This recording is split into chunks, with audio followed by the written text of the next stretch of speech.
Hey everyone, this is Con Artist with the Gamer Base, with me Desposer. Welcome to our Indie Game of the Month video where we'll be playing Rogue Legacy. This is Desposer's first time playing, so I'll be showing him through his first 10 minutes or so of the game. Yeah, I'm excited. It looks really cool. And yeah, the art style is very reminiscent of Castlevania and stuff, very 80s inspired, even the music, if you can hear right now, very retro, kind of 8-bit stuff. So is there a story to this, or is it just...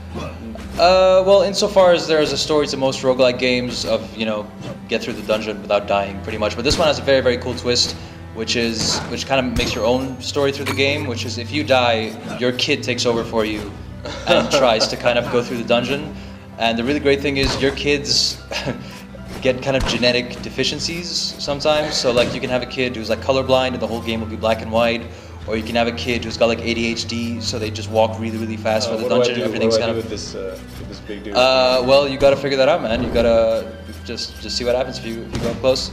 Oh, there we go. That didn't work out well for me.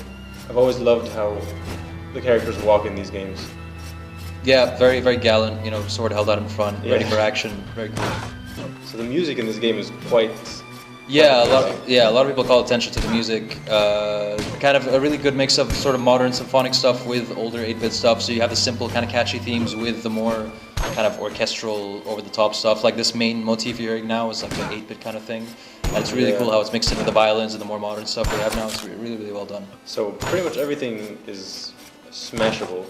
Pretty much. I mean, they do a really good job of showing you what's in the foreground. Like if you notice the torches and the bookcases on the right, Yeah, they kind of blend into the backgrounds, and so you can tell, they're not really interactive, but everything else kind of stands out. So the chandeliers and all that stuff you can break and get coins, which you'll really need later on because you're not going to survive for very long if you don't have money.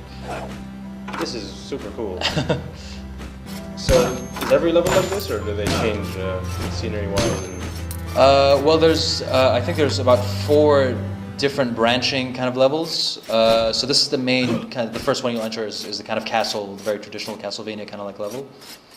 So there's the king. Yeah, just Kingslayer. We just killed the king, man. Wow. Okay, so that was like a prologue to the game. That was a little prologue, yeah, just starting you off. So Okay. now, if you start your legacy, you're gonna go to a menu right now. Oh, it's color. Yep. I'm excited now. Yeah. So So this is the starting screen. This is where you're always going to start. And as the game goes on, this screen is going to fill up with all these kind of craftsmen, like a blacksmith and an architect and stuff, which are going to help you out in the dungeon. So a really cool idea, for example, is there's an architect that shows up later on. And what the architect can do is he can save the layout of the dungeon for you. Because this is a roguelike, so essentially every time you start the game, the dungeon is randomly generated. So if you pay the architect, he gets a cut. He gets like a 70% cut of all the gold you make, but the dungeon stays the same. Right. So you can this whole game is a balancing of like risk, short-term kind of risk versus kind of long-term gain. It's really well balanced. And this dummy here will give you a nice idea of how much damage you're doing with your current gear, which can also be upgraded with the blacksmith and all that. So what's this stuff that's shooting out, these knives? Well, that's your spell. If you see at the top left, is a throwing knife. Each character will have a completely randomized spell, and so as you play the game, you start to experiment. You're gonna realize which ones suit your playstyle and also suit the playstyle of your character. Okay, so I'm gonna move forward here. Yeah. All right. What's MP? MP is your magic points. Magic points? Yeah. Very limited. So like mana? Yeah, pretty much. I mean, both of them say 100, but they're really limited, so you got to be careful in how you use them. Teleporter. That's your teleporter. It took me about 5 deaths or so till I finally found another teleporter so I could make use of it. But essentially, it helps you travel throughout the castle. Because if you exit this menu and go forward for a bit, you'll see on the right is a little map, which shows you the layout of everything. So you got castle, dungeon, forest, and there's a little blue area at the top of the tower. And that's the 4 areas you can reach in every playthrough of the game. So your I don't want to say goal, but basically your goal is to get to all 4 places and kill each boss. There's 4 bosses total throughout the game. But really your goal is to just get as far as you can, get really good at the game, start to kind of be able to telegraph enemy movements and really be able to kind of see, get the lay of the land a little bit. And so the entire game is very retro in that it's divided into sections. So if you look at your map in the top right, each time you enter a new place, it's like a new section. Oh my god. So yeah, this is your first introduction to the game. Remember, it's randomized, so they're not trying to punish you unnecessarily. You just happen to get a really bad map on your first map. So you've lost about 50 health at this point. So your first playthrough is never gonna be fun. You're just gonna hate yourself. It's a lot like Dark Souls, but let's just see what happens. Let's see. What have you done, man? All right, just be careful. Just time it. Let's just calm down. You're just gonna look through each firing sequence. There we go. Awesome. Okay, See that? yeah. Things just look hard, but really, don't forget about your throwing knives. Oh. Got one Okay, I health. have 1 HP. Okay, so what you want to do is maybe look for a container that has a health potion in it. Although I mean, How have I not, like... it's gonna be very difficult. I mean, just keep breaking stuff till you find it. You found what seems to be a jukebox. Which just changes the music for you. Yeah. So there's all kinds of great stuff like this just scattered throughout the game. So you're doing much better than me because you found the teleporter and you found a lot of loot. So that teleporter can take you back to the beginning, if you. And you found some blueprints, which is great because blueprints you can give to your blacksmith once you unlock him, and you'll be able to invest in all kinds of really great gear, which will help you out. Okay, careful for these things because they're going to charge at you at a very strange arc. Be careful. Chest. Another blueprint.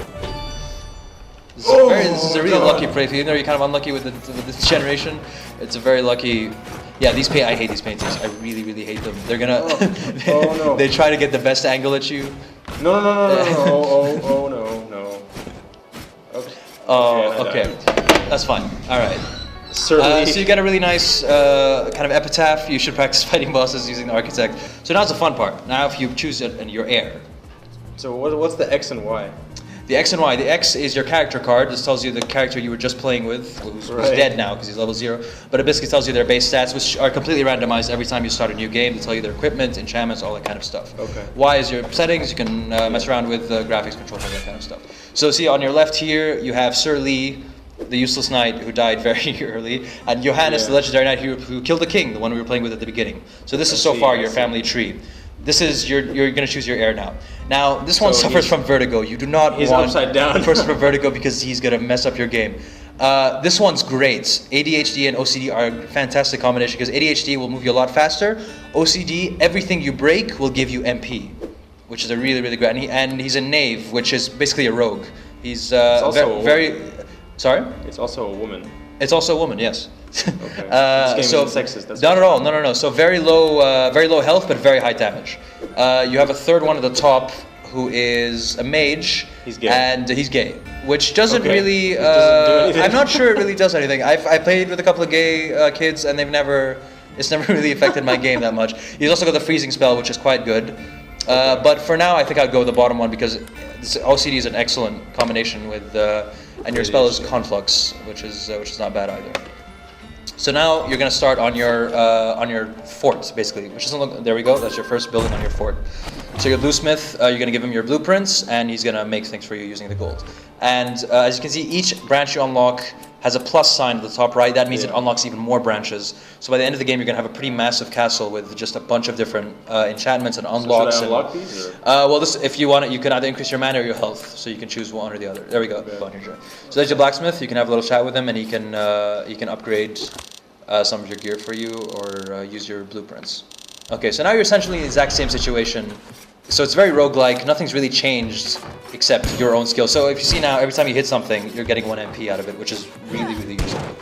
So these are really, really difficult because a lot of times you need a certain skill to do them, and you have an objective to get the chest. So the objective here is to take no damage, which is kind of impossible in your situation because you don't have dash right now. So if you had dash, what you could do is you could jump down the platform, dash across, hit the platform, jump onto it, and then get the chest. I see. But since you don't have the dash, let's not try that right now. And all over you'll just find that this is a boss, by the way. So. Yeah. So you can just take him on if you want, or you can just get the loot and run out. It's really up to you. So how do I take him out? Well, you just keep hitting him until he dies. He's just basically a very... There, Oh, did I just okay. die? I just died! Oh, come on.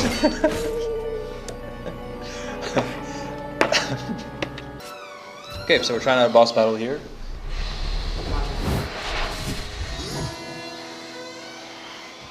Have some background noise here? Yeah. I mean, I don't... yeah, okay. Wow. That was fast. All right. All classic video code. Yeah, so that's another just wise parting words, a little epitaph for Lady Charlotte II. And it shows you there the nice little roster of enemies you've killed, and it's really satisfying as you see the roster get bigger and bigger until it has to take up more than one line. Right. That's one of the there's just very little indicators of progression. It's very slow, but it's very satisfying as it goes along. So it's a roguelike. I mean, that's how it is. So that was our indie game of the month with Rogue Legacy. What did you think of the game? I really enjoyed it. Like, I think the prologue was probably my favorite part because it was super nostalgic for some reason. The music and just the design of the level and that kind of grayed out color was just it was really fun for me. It reminded me of of how I felt when I first played a video game. It was very exciting, and then it all just kind of went downhill from there. It is a super challenging game. I didn't know that it was going to be so brutal. It's very unforgiving. But it's very fun. It's a very fun game, I have to say, and I would definitely play more because I think I'd want to prove myself. You just want to get better, yeah. You just want to get better. The game's not better than you. Yeah, basically. Yeah. You want to beat that machine. So, but yeah, so I really enjoyed it. I had kind of the same impressions. I was very nostalgic at first. It was very cool, and then I died just a bunch of times in the first 10 minutes, and I was really disappointed. But then I remember Dark Souls, which I had a very similar experience with, and I still really loved because it's the kind of difficulty that's not punishing. It's fair. You know what I mean? You mess up, you die. It's very simple.